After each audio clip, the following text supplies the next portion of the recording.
Assalamualaikum warahmatullahi wabarakatuh. Perkenalkan, nama saya Sri Wahyuni dari SDIT Nidaul Hikmah JGP Angkatan 7. Pada kesempatan kali ini, saya akan menyampaikan tentang tugas koneksi antar materi. Perkenalkan juga Bapak Muhammad Kusdi sebagai fasilitator dan Ibu Rohana Dewi sebagai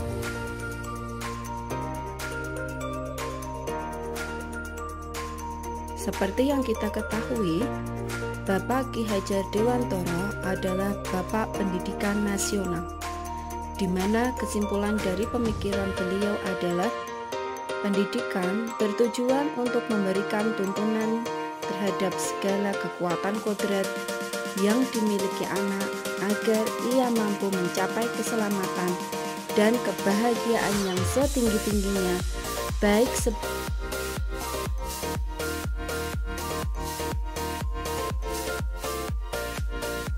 dasar-dasar pendidikan menurut Ki Hajar Dewantoro ada 4. Yang pertama, pendidikan sebagai petani.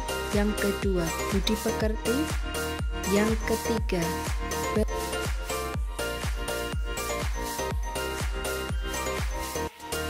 yang pertama, pendidik sebagai petani. Peran pendidik yaitu sebagai petani, sedangkan anak-anak sebagai benih yang disemai dan ditanam petani. Benih akan tumbuh dengan baik melalui perawatan dari petani. Adanya usaha, inovasi, daya upaya atau cara ilmiah untuk memperbesar hidupnya padi merupakan tantangan bagi petani. Bagaimana cara untuk memperbaiki sawahnya?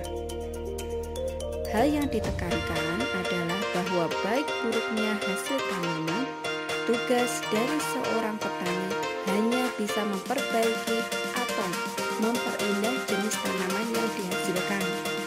Begitu pula dengan pendidikan anak-anak. Ibarat petani sebagai guru yang menyebarkan benih atau bibit padi tadi, tidak bisa memaksakan tanaman padi menjadi tanaman lainnya.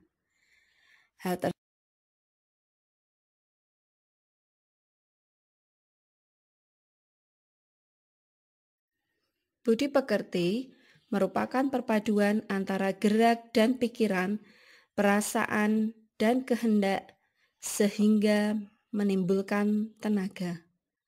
Budi pekerti juga dapat diartikan sebagai perpaduan antara cipta kognitif, karsa efektif sehingga menciptakan karya atau psikomotorik.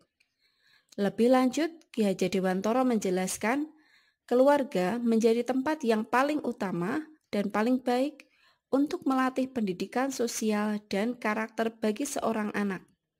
Keluarga merupakan tempat bersamanya pendidikan yang sempurna bagi anak untuk melatih kecerdasan budi pekerti atau pembentukan watak individual. Keluarga juga menjadi ruang untuk mempersiapkan hidup anak dalam bermasyarakat dibanding dengan pusat pendidikan lainnya. Alam keluarga menjadi ruang baik untuk anak untuk mendapatkan teladan, tuntunan, pengajaran dari orang tua. Keluarga juga menjadi tempat untuk berinteraksi sosial antara kakak dan adik, sehingga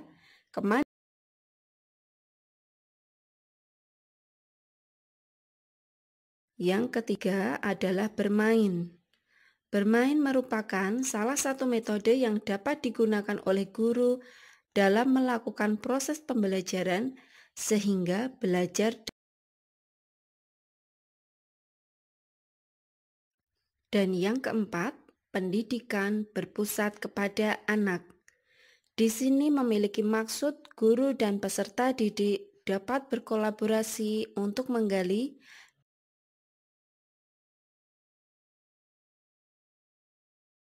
Dengan kata lain, proses pembelajaran dan suasana kelas yang mencerminkan pemikiran Ki Hajar Dewantoro adalah menerapkan pembelajaran student-centered learning dengan tujuan agar peserta didik mendapatkan pembelajaran yang menyenangkan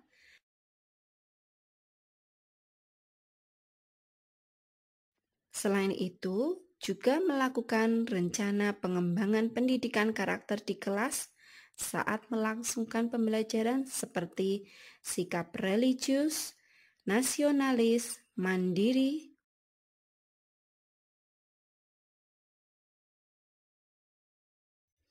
Ada 3 pertanyaan yang harus dijawab dalam modul ini. Yang pertama, apa yang saya percaya tentang murid dan pembelajaran di kelas sebelum saya mempelajari modul 1.1?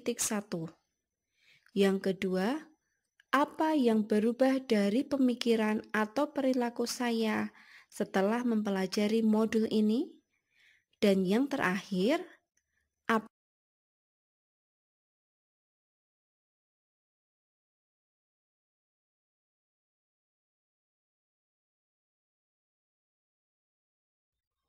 menjawab pertanyaan yang pertama, apa yang saya percaya tentang murid dan pembelajaran di kelas sebelum saya mempelajari modul 1.1? Yang pertama, yaitu pengajaran sama dengan pendidikan. Kemudian yang kedua, guru adalah subjek utama kegiatan pembelajaran.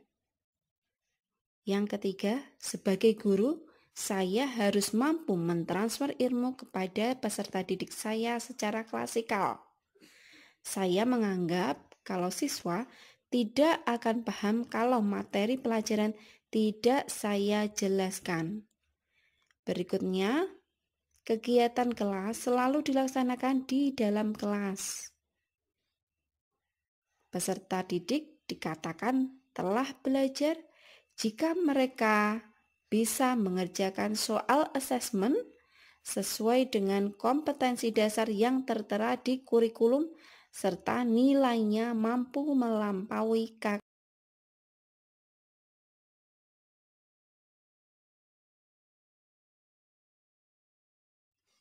Apa yang berubah dari pemikiran atau perilaku saya setelah mempelajari modul ini?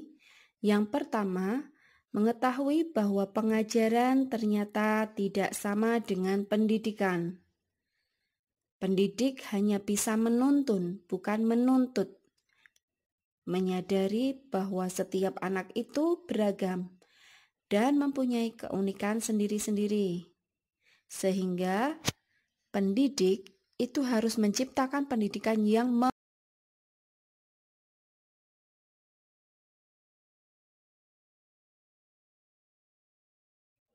hal-hal yang coba saya terapkan agar kelas saya mencerminkan Ki Hajar Dewantoro. Yang pertama, saya harus mengubah mindset saya yang tadinya berpikir bahwa anak itu adalah selembar kertas kosong yang tidak atau belum tahu apa-apa.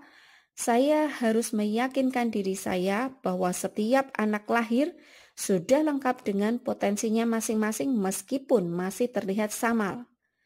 Saya harus membaca dan mengenali setiap potensi anak yang saya didik agar pengajaran dan pendidikan yang saya berikan nantinya, baik metode maupun bahan ajar, bisa betul-betul menggali potensi anak seoptimal mungkin.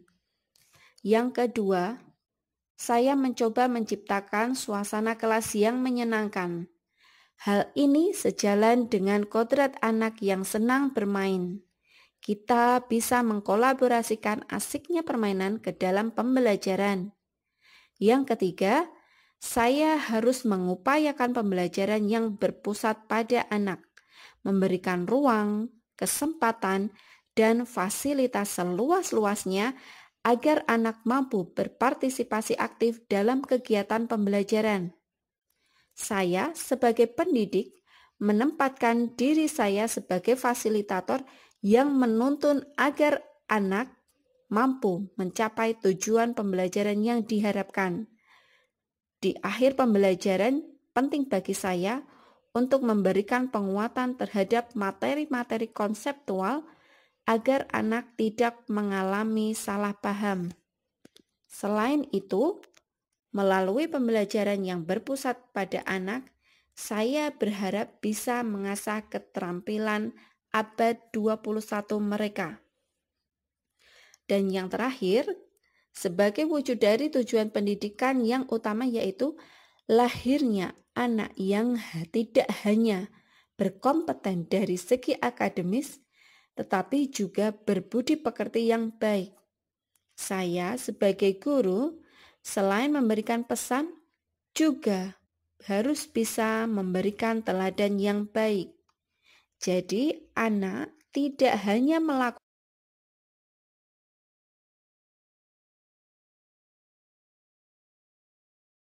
salam guru penggerak, tergerak, bergerak. Demikian yang dapat saya sampaikan. Terima kasih. Wassalamualaikum warahmatullahi